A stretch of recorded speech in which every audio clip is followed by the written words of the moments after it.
Hammerfall, the new album, Avenge the Fallen, just came out recently. Lucky album number 13. Did you have any overall particular sound or idea in mind when you started to write for this album? No, I mean that it's not the way it works anymore. Like Mm, I don't sit down and start, okay, now we're gonna write the next album. It doesn't work that like that anymore because we don't really have that luxury to set 6 or 8 months aside for just songwriting, and mm, it doesn't work like that anymore. We tour too much. So I've learned how to write music on the road while I'm while we're touring, or if I'm on vacation somewhere, because I have a little guitar that I fits in my suitcase, so I bring that everywhere with me, mm, and that has helped a lot. Because then that means I have a lot of there's a lot of time on the road when you're touring. There's a lot of stuff. Nothing's happening really. mm, There's a lot of time that needs to be filled with something, and I found that filling with writing music is very good. It feels great. mm, It doesn't always happen. I mean, I don't write music every day on the road because then I would be uh, uh, burned out, I think. But when inspiration strikes, I have all the tools to capture it right away, which is really great. That's been very beneficial for me as a songwriter. So I'm planning albums more now. Like I'm planning based on what I have already, but I never sit down and think, okay, let's write music in this way. It doesn't really work that way for me either. I don't think I could. I can try some things, but I can't really have a general idea of what's going to come out, over the next couple of months. It's just I get inspiration, like a creativity strikes, you capitalize on it, and then what happens? Whatever you get out of it, that's what you get. yeah, cool. But so I already kind of started planning next album, even though this one just came out. But there's a constant thing going on in my head about these things. So Mm. uh, yeah, I didn't have any specific idea, but it's more to find songs that fit together in a way. And Mm. then of course, I mean, I wrote a lot of stuff on the road as well. So just to puzzle those things into to the album that's basically what it is. Yeah, cool. So what's the setup? What kind of guitar do you have that fits in a suitcase and that you can record and everything? Yeah, I used to have a called Traveler's guitar, which I heard was very popular with pilots and stuff because it's very small. Mm, But then when we toured with Halloween, Sasha, the guitar player, one of the guitar players, had a guitar from Steinberger. It's actually what I learned later is the type of guitar that Paul Stanley used on the Crazy Nights tour back oh, in yeah, '88, which was the first time I saw Kiss live. So it's quite special to me.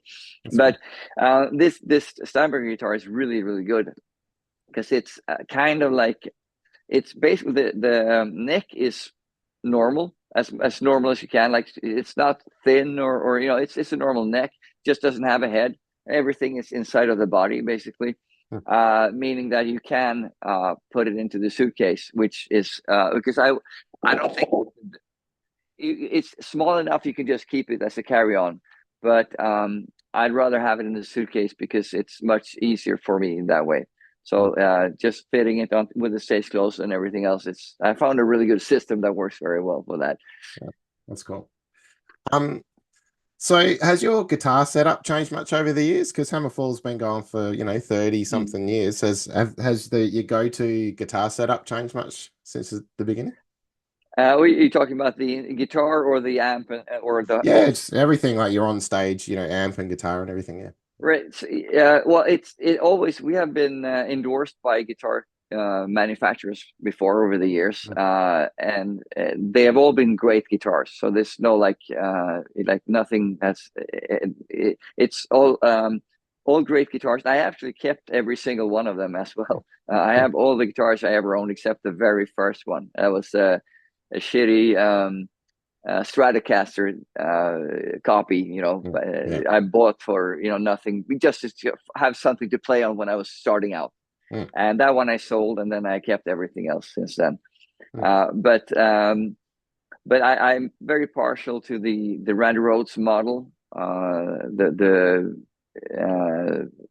V with a shark fin V, I think you call it or whatever. yeah. So I like those. Those is what I've been playing for most of my life, Mm, with a few exceptions. But right now we're playing Sandberg guitars since 10 years actually. It's a guitar that they hand make everything. It's from Germany, and I mean, this great instrument. If you hand make everything, it's gonna be great, and they are really, really good at what they do. So these fantastic instruments. But what was very interesting for me was that the fact that they wanted to make me a special guitar, not just whatever, but something I really wanted to have was a hammer guitar. Like a guitar shaped like a hammer, like Gene Simmons's axe bass. It's the kind of same thinking. Because when I saw that when I was a kid, it's like, wow, this is the coolest guitar I've ever seen in my life, even though it was just a bass guitar. So I wanted to make a hammer guitar like that, and I tried for many years, and I didn't get any.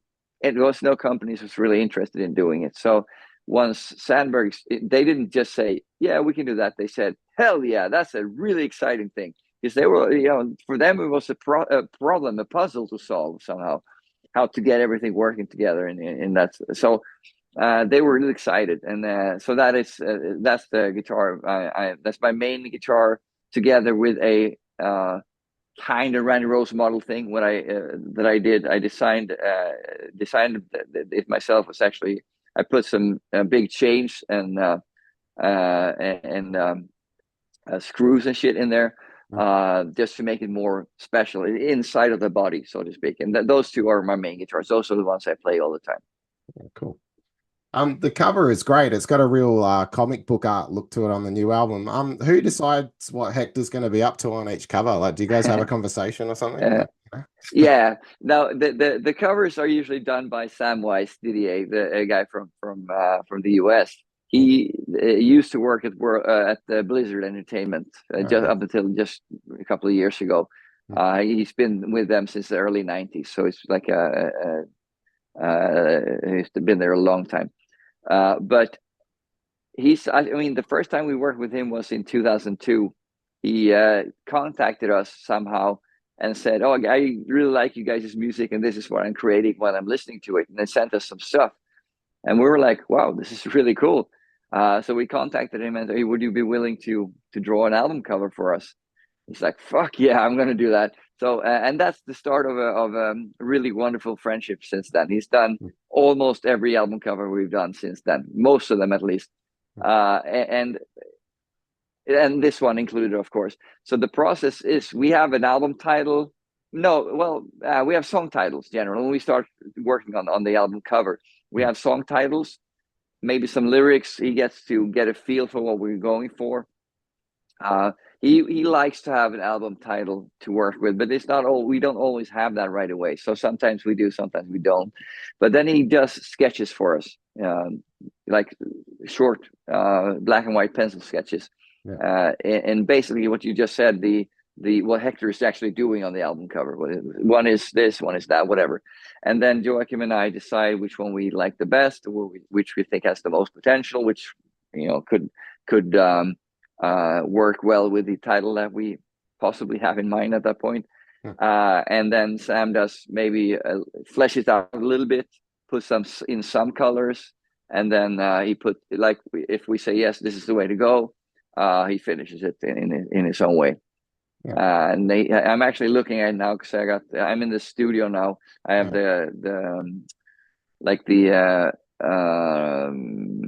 widescreen cover, because that's how he paints his stuff nowadays. So what you see on the CD is just a square, but he has this maybe 2.5 squares, rectangle. It fits really well on a widescreen monitor, and I have it in the background in the studio here. Yeah, nice. But he's really cool. He's so good at doing these. I mean, Hector's doing one thing, and then you have all a bunch of quasi Hectors in the background, doing other things. So evil on the one side and good on the other side. I like this little, because we all have good and evil inside of us. It's just human nature, right? And that's what I like about this painting very much, because he has those demons, and he's trying to keep them at bay and trying to do what he thinks is right. I saw Opus Comics in 2023 put out some Hammerfall comic books. How did that come about? Yep, that's cool. They, as far as I know, they just contacted us and said, we would like to do this, and then they sent us some samples, like a storyline and whatever. This is what we were thinking, and we just, yeah, hey, go for it. You know, it's very cool. Hector is sort of made for this anyway, so you know, he has a story, a backstory. He's got a lot of poses, a lot of stuff going on with him over the years, so he's very suitable for that sort of thing. Yeah. And I saw it's written by Ian Eddington. I'm a big 2000 AD fan. Like he writes for Judge Dredd and stuff. So that's pretty cool. Okay. Are you much of a comic book reader at all? Not anymore. Yeah. I was actually, when I was what was I used to subscribe to like Marvel comics, and my favorite was the Incredible Hulk, always still to this day. The Hulk is the best. And I still have, I mean, this is probably when I was about, I was probably a teenager when I stopped doing that, but I have all of them still. I read them carefully and then put them back in the little plastic thing they came in, and I kept all of them in a cardboard box ever since then. Because I don't like to throw things away. Even though I don't read them, they still mean something to me. It was a big part because I was into that shit for a long time. I remember when the first superhero movie came out, that was Incredible Hulk as well, like the first, like in this wave of things that have been going on, and I was so excited. It wasn't the greatest movie I ever saw, but it was still Hulk. You know, it was still the Incredible Hulk was cool, but nowadays it's, maybe you don't agree with me, but I think it's too much now. Definitely. Every series, every movie is just too much supernatural stuff. I was waiting because the 90s was devoid of any supernatural stuff. It was always reality, gritty reality thing, and I hate like that too, but I wanted a balance, you know. The supernatural stuff was always interesting because I'm a big Stephen King fan as well, cool. you know. Yeah, nice. So when they started doing these superhero movies again, I was all psyched and excited. And after 10 years of the same thing, it's you know, I still watch them. You know, I still watch them, and some of them are better than others. Some of them are really good, but it's not the same as it was when they, you know, after the 90s, when the lack of supernatural stuff was so big. Yeah, I kind of miss as well when it was just like a thing for comic book fans. Like it wasn't just everywhere, you know. Like it's kind of takes someone away from it. I see what you mean. I mean, it's a little bit. That's the same way people were thinking about heavy metal music when it started getting, you know. So it's because you want everybody to know what you love. You want everybody to feel that, but you also want to be the only one who has the rights to that. I know exactly what you feel. It should be exclusive for you because you were the first, right? You were the ones who's always been there.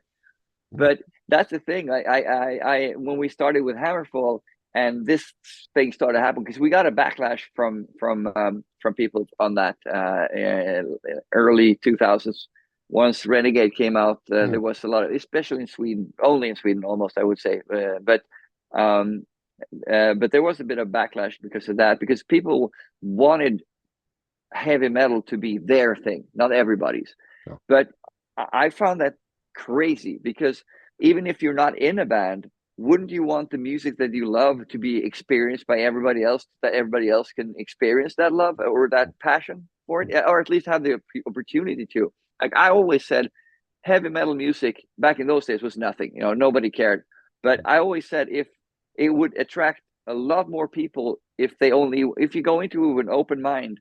It's not for everybody, but it certainly is for more than this thin line of elitists, you know, working it. Definitely. Heavy metal, and because they didn't remember the 80s. Heavy metal in the 80s was everywhere. Everybody loved heavy metal then. It was nobody was complaining about this is my music back then, you know. So that, for me, I always wanted to bring heavy metal back to the masses, and when we were a part of that, and that's probably the thing I'm going to be the most proud of ever.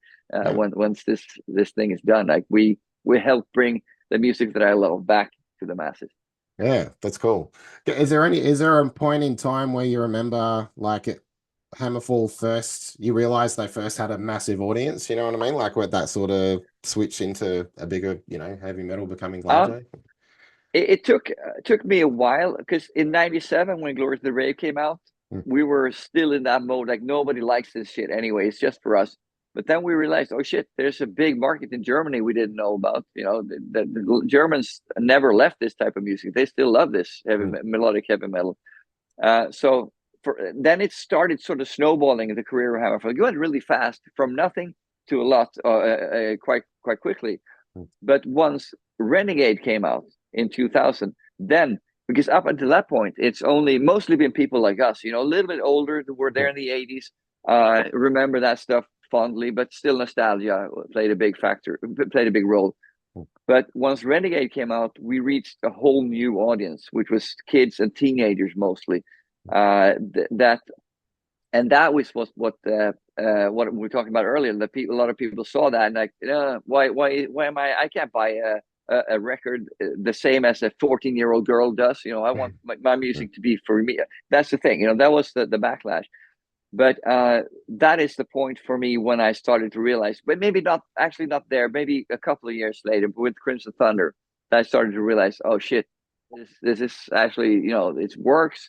People are into this in the same way that I was into my favorite bands when I was a teenager. It's incredible, but you know, that is what I always wanted. So let's roll with it. Yeah, it's cool. I read that it was around 2003 you started incorporating like fireworks and having Hector on stage. How'd you go about getting all that together? Like, did you have to design anything yourself? I wouldn't even know where to start, you know? No, yeah, we always had a big hand in everything ourselves. We've never really had a management properly until like 15 years into our career, and that didn't go well. So it's everything has been done with our blessing, so to speak. It still is to this day. With the first time we had Hector and on stage was 2001 for the Renegade tour. That was the first time. Three, we also had him as well, like you said, for the Crimson Thunder tour. Though he was made a appearance then as well. But the Pyros was already back in '98. That's the first time we used those. That was because, you know, '98 was still a time when Iron Maiden played at small clubs here. You know, now they play at football stadiums, but back then it was still the Blaze Bailey era was still small clubs for them. And so nobody had any pyros. So there was in the '90s was not all about any stage show at all, which is I fucking hated that. I hated people going on stage looking like they did when they got out of bed in the morning. You know, this going on stage should be something special. It should be a unique event, not just something you do, whatever. It's fun, you know, it's adrenalized, it's energizing. That's the way we wanted it to be. And pyros was a part of those, you know, the Dio shows or the Maiden shows in the '80s. Everybody had pyros, and it was something we dreamed of to have. So that's we said, well, this is the band. This band is fashioned after our dreams, our vision of what a heavy metal band should be in terms of what we think, and that was a part of it. So we started incorporating pyros quite early. And there was again a lot of people like, well, yeah, pyros. Nobody wants to have that shit. People want it realistic, whatever. But we said, you do yours. You think we do our thing is better for everybody, right? So we kept on doing it, and you know, what do you know? 5 years later, those same people like they have pyros in their bands, or they watch bands that have pyros. So it was just a cycle. We just did what came natural to us, but. The thing is, what I want to say with this is if you want to do something for your benefit that makes you happy, that makes you fulfilled, that makes your life fulfilled, do it no matter what anybody else says. That is that's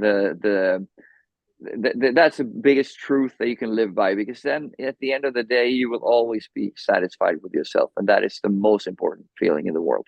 Yeah, for sure.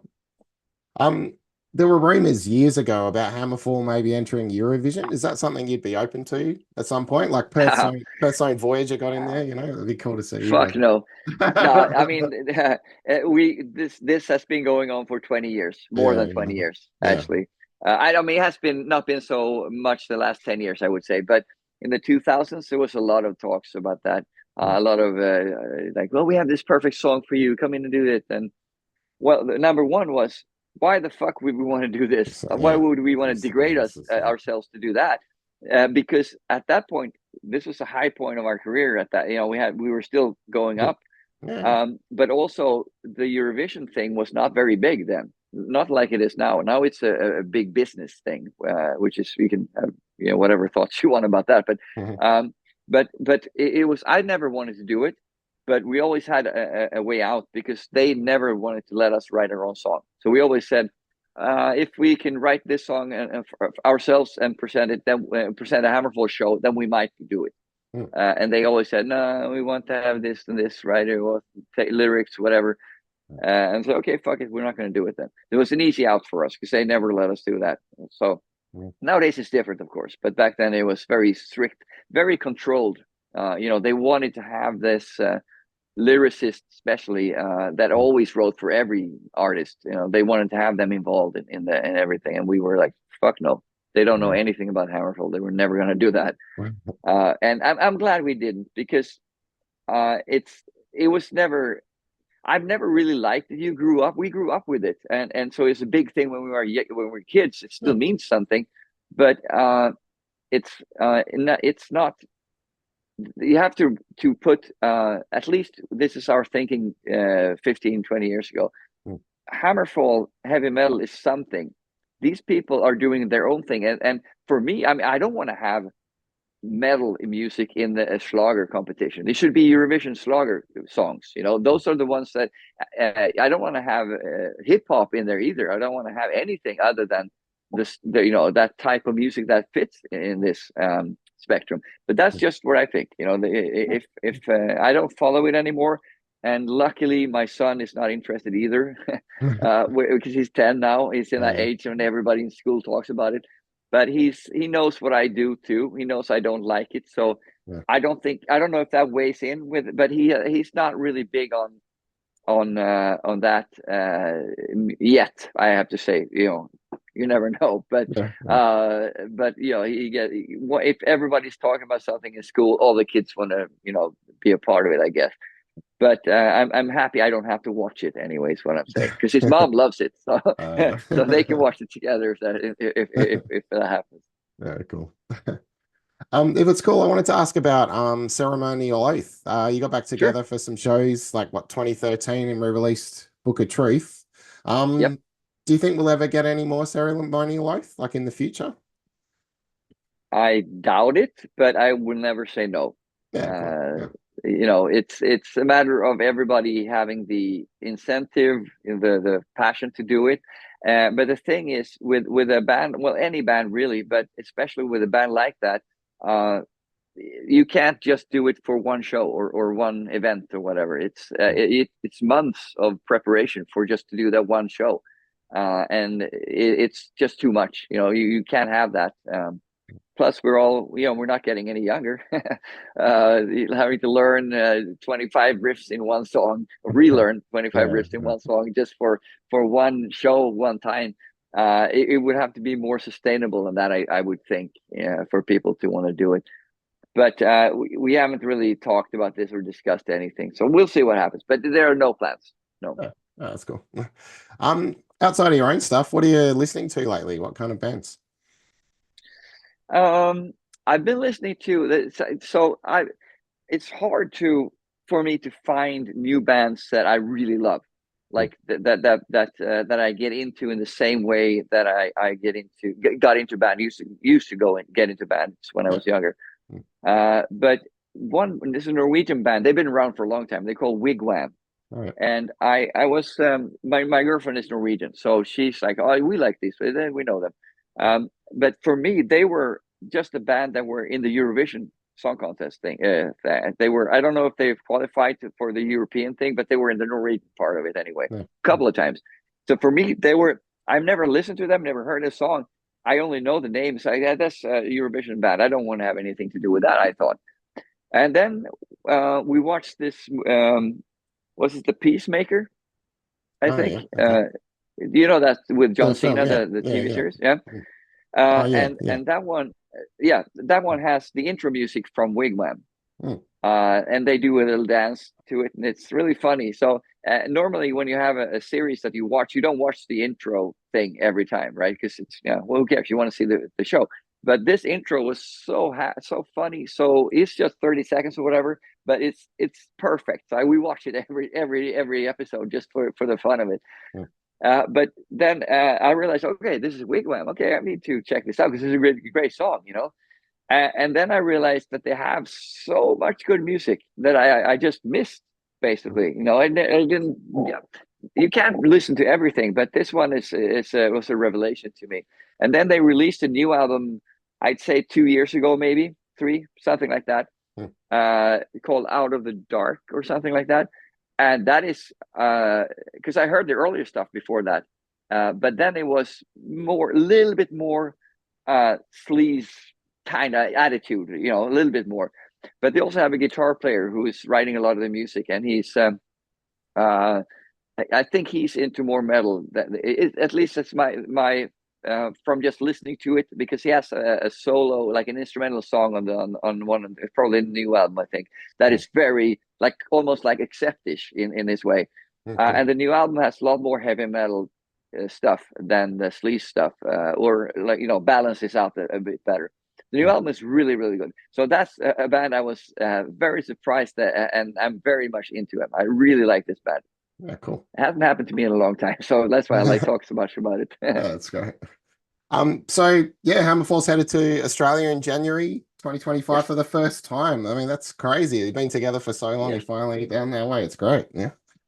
yeah. I mean, we actually have been for one show once Oh, there you before. go. Okay. Yeah, but it's 15. It's 10 years ago, 2015. Yeah. So, and that doesn't count because we did Japan and Taiwan and Hong Kong and then Melbourne and then back home again. So it's a short one. Oh, yeah, sure. But now we do a full tour in Mm. January, and I really can't wait to do this. I mean, apart from never having been there before, I think, I mean, like experienced it before. Mm. Australia is always, it's very easy. I think there's a lot of similarities between Australians and Swedish people. Mm. At least the Swedish person I am anyway. Mhm. What I'm trying to say is I like the Australian attitude. I Yeah. heard a lot about the Australian friendliness and the hospitality and all that stuff. And I'm really looking forward to learning more about. I mean, nowadays, I mean, in the 80s, you had this and you had that. There was no internet; you couldn't Google anything. You didn't get impressions from all around the world. Now the world is so much smaller, you know, with the internet and travel and all that. Yeah. But I still think you need to be there to experience it. So I'm really looking forward to. And this is one of the tours. I'm not going to stay in my hotel room. I'm going to go out and explore and be, you know, experience stuff. Yeah. What I do not want to do, what I won't do, however, is a shoey. Fair I'll enough. never do a shoey in I my life. wouldn't either, mate. Not No. even no, not even You for know. my own shoe. Yeah, fair enough. Fuck that. Yeah. Well, you're here in January, so make sure you bring some shorts. I think it's going to be pretty warm, mate. Yes, I Yeah. heard. Yeah. Height of the Cool. summer, but it'll be fun. Oh, yeah, it'll be great. Awesome. Oscar, thanks heaps for your time. Looking forward to January, man. Thanks a lot. Yeah, yeah, me too. Me too. Right. Take care, man. Have a Cool. good time. Yeah, Bye you bye. too. See ya. Bye.